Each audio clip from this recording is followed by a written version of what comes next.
te in thong chim tu kan som thale dear bule za bai bang bu in thong chim tu som thau se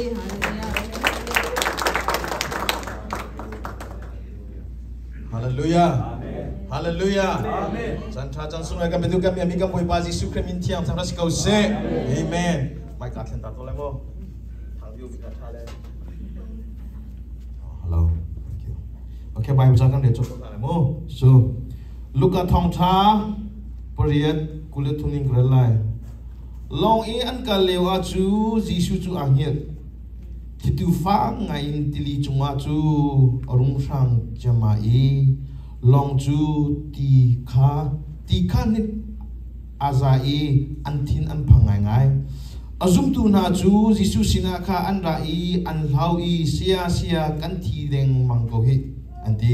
Jesu chu an hun to i thitule tile chu achana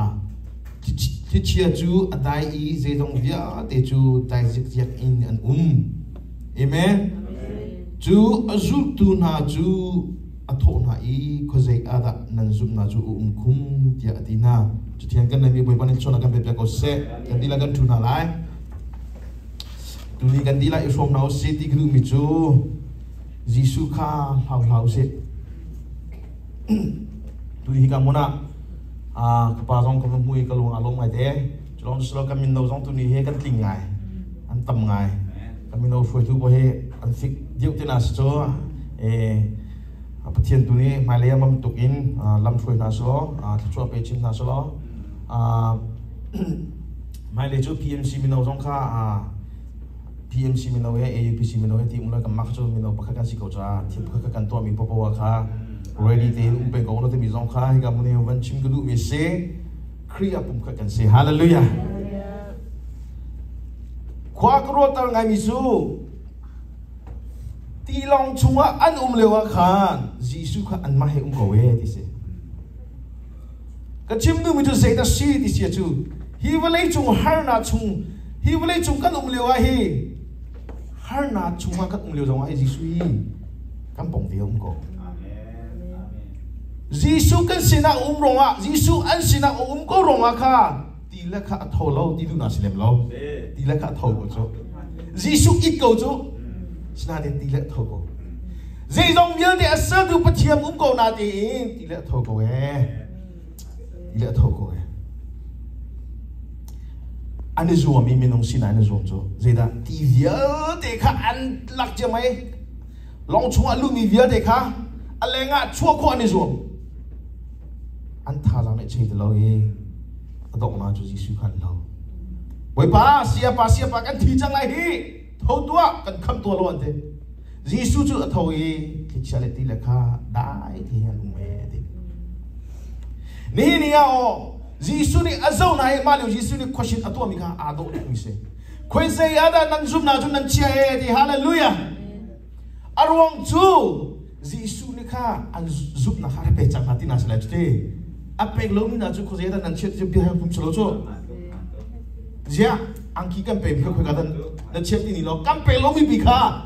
na chet ti ko se lo cho ka chim nu mi chu se da si ti se chu Jesu ni to ko na kha pe chang na sina ti to ko na angai mi apek tu ni apek mi na tu kha pek ni mi no ni kha da thai lo se hallelujah achan na Jesu ni to ko na ka pe chu sina ti kan thai ton lo le Jesu kha an lo le amma ti to ko na no kha pathian da pe ko na Jesu tu kha boi pa kan kham to lo kan thi chang lai ni ni ao Jesu hi long chung om te lo Jesu na chu long chung se te lo Jesu bia ina te lo Jesu bia ina te lo Jesu na chu tu hi kan lum thina se hallelujah Jesu hi kan lum thina chang cha ni ao na to mi har na ngai chen na lung re thai na via de kha bia in ra in kha na cham zo kha haulem te lo Jesu kan lum thin chu chang cha ngoi gom sina bom ha ding long kha boi pani an du pe mi salo kri krifara daw na pakate long si boy pani ampeng ni na chunga umika na chunga umiten daw na lusia jo alak bis lo edi is only 4 inches at the end mo jo zeda si no khul kha ibilo rado bolo de hallelujah pathiani kan du pe mu kan khu kha kan bili kan ni chunga rado na si hallelujah kan khul kan bi kan fadu kan fa ba cha rado na si hallelujah ni ya ra kan do mi do kan pa to jon ti long jo an ka liwa kha angai ngai te ti se jo ma test Jisu Christ ni to mi na ka ta sa test lo sarau test leng lei chol khona tha jang in to khona test ka to mi sna lo in chung lei in to khona test ka to mi na se chu cha Christ kan nun na hi chan chan na hi kan to mi har na ngi che na hi a chan chan na chu kan mi nong si na kan tha jang in do ding se lo kan chung lei thalau nu in dong ha ding mi thi tang pi chu kan fian ton lo yi kan do mi kan pat ton Jisu Christ ni vi vlei chu ni har na pen halai siman silo ti lau ki chok tai chang e ti te tu boy pa ni ka tai chang ti chang chu kan chunga umi Jisu Christ kha bi na va kal chia mai lau hau ti lo kan chunga Jisu anum ko chang cha Jisu ni to khona ka pe cha do nau se hallelujah ra tha din do nau se hallelujah ra tha din ka nau se Jisu Christ ni azu tu na kha azu nai ko zaya da nan zum na kum ati ban tuin kha Jisu Christ nang ma mo an ha so la yo boy kham ba ko ta da zum na kum ban ti selo kai zo no ko ka da zum na ban ti selo li din nan to lai zai din nan to lai Christ fa tam bi tu ye kan pi le kam fa le kam va le ni an kan ha chu ma bi kha an o chu chol na din an mi yan kan ha zo hi pa hi zum tu tha si di ko ya da zum na hi unga zum tu tha ka si ti ko dum athu dia mi ka zo wala zum tu tha si pon lo ko ya da zum na akai chino na din along thi ni han an to chu na fa nu na fa ba di khan boy ba hallelujah praise the Lord na lam leng ma ko na din ina na num na bi na num na kha alo ti lo ka na fa nu na fa ba li la di question an to chu kanu zum na ke khoi ka da ka ba zum na ke khoi ka da ti mi kha question na to chu nagu na naw jong ne boy ba ne ka do di boy ba ni chu ka pe nan ti jong kha nan nun ning nga kha question an to chu an zo le nu ne question to chu nu na naw ne question to mi ni si so mo no hoi kom ne question to mi ni si so mo na rian tu na zum tu tha na si la kha question to mi nu si so mo hallelujah amen amen chu cha chu hi wlai chung hi Jisu Christ lam ka tu na ti chung hi ti long an kal ba tung hi wlai chu kan na hi atu hi ti long chung mi do si chu hallelujah atu hi ti long kan chi chu ma lu chu boy pa ne an du pe mi cho hi wlai chung ti long kan chi ti wa he ti le a thau ter tu si loin ti le ra choti ka tai ta tu boy pa ne kan du pe mi si hallelujah nang ma manin ko boy pa ne Christ fa bu de na pe tu chu nang ma manin ko Christ fa boy pa ne ka chu pe tu chu nang ma manin ko ni in chu kara boy pa ne ka chu pe tu chu nan ma mi no te te man in ko atau chu ma mi no po anu na kha boy pa ne kor ha thi ni tu chu ti chu ke ma ka chu ma Jisu Christ anung te ni na the sia chu kan to mi thi ki la tai tu ka se vale chung pum pi in zete mana na khen ko lai lo e ti sina te in mi pakhat avale ti chu na khen ko e dis chu hallelujah vale chung pum pi chu kan khen ko lai lo sina te in ko hoi nu avale pi kha ka khen ko hoi ba avale pi kha ka khen ko ze no da khri kan chunga anum mi kha ni fatin te kan na anung ni chol i rin atun ko si chu kam hoi nu achunga athomi ti le kha atai ta tu kan sila kan in chung kha e ti le athomi kha adai ta tu kan sila kan khrifa bu chung in ti le athomi kha adai ta tu kan sila hallelujah Jisu Christ ni ma dir mun ka si dinga ko na chunga Jisu Christ chu umjo ja Jisu ni ampeng mi kha nang ma te thelo in no pile na fale kha lo na tim noi kom kha lo na tim Jisu kha lo na tim pastor kha lo na tim boy pare nang masina chia chang ste kri kha kan chon ste chu cha chu kan ni chu vlei cheu na kan se hallelujah kan ni chu vlei cheu na kan si cha ni nia kan ulang pa le ku le kan naw le via na hi vlei chung kan kan na long chung a hin Jesus Christ lo ati mi kri fa sin na lao se Jesus Christ ni thichia ti le dai kho na ni pek chang ni menung ka si cha chu akam peng chu ra thak ni ilang in athau chu ma mi ti le atau chu ma mi kan u kan naw na appeal chu ma mi kan hoi kom na cha lam mu sa tu si izom naw se hallelujah kan dila cha boy ban so na kan pe pe se kan dila kan dia na boy pasin na kan jam na lai boy pasin na kan jam na lai boy ba na ma ni na ka pe mi kha fiang te ang ni ka si ta ko boy ba ka chuma nang manu mi kha ni tin te te fiang mi ka si ta ko boy ba ka chuma ni tin te nung lai nang ma na du ning in ka nun na assessment ko mi ka si ko na ni cha boy ba na ma ni kum bi ko te kan jam na lai pa thian ni to kholo mi je man lo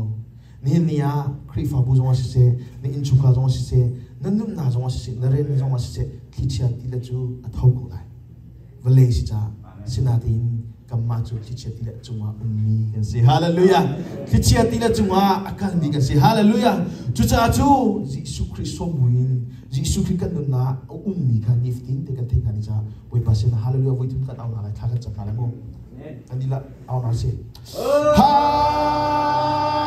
hallelujah hallelujah hallelujah hallelujah hallelujah lihat kami boy ba kami Yesus ni minta tanah sko se boy ba oh hallelujah hallelujah hallelujah boy ba ni minta kan tang boy ba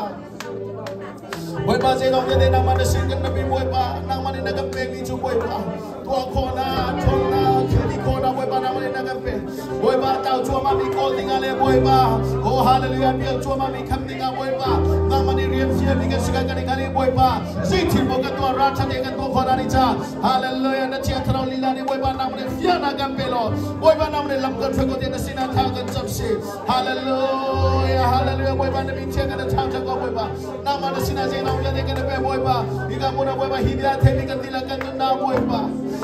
nang mal hawa ti mi boy ba no no ba ka sin da lo boy ba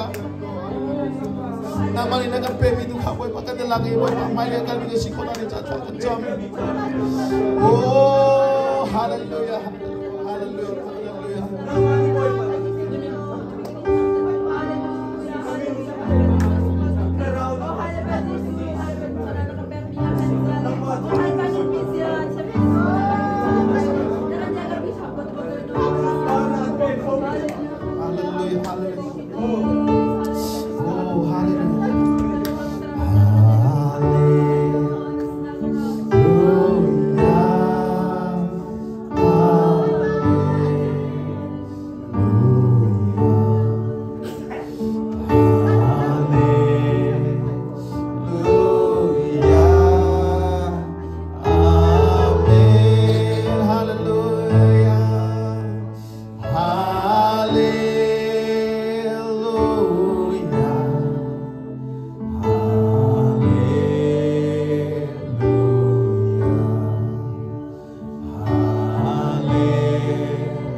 boy ba kan sina no umjum sa ko timi kha boy ba na fa le ni kan hal fiang i boy ba nang mal lo ati bi sitaloy boy ba nang mani naga pe mi du kha ra thakte in boy ba kan la ke boy ba mai le ya boy ba ra thakte na kan mi kan si khona ring cha boy ba nang mani na thiang thro boy ba kan fiam to lo boy ba kan hu kolomi kan hu the law kan take kolomi kan take the law boy ba kan kolomi kan the law ratha te boy ba ngarena ape komi kan sikona ri jale ratha te boy ba kan ra da chuma mi kan sikona ri ja the thian throy boy ba namri kam bom ko so ya kan na kan chan kan je dom ya te nama no ko thianga pui akan kham tu kan boy ba jisu kriminal sina lom na tha so wala thian dong amen amen amen hallelujah boy ba kan la so pe na se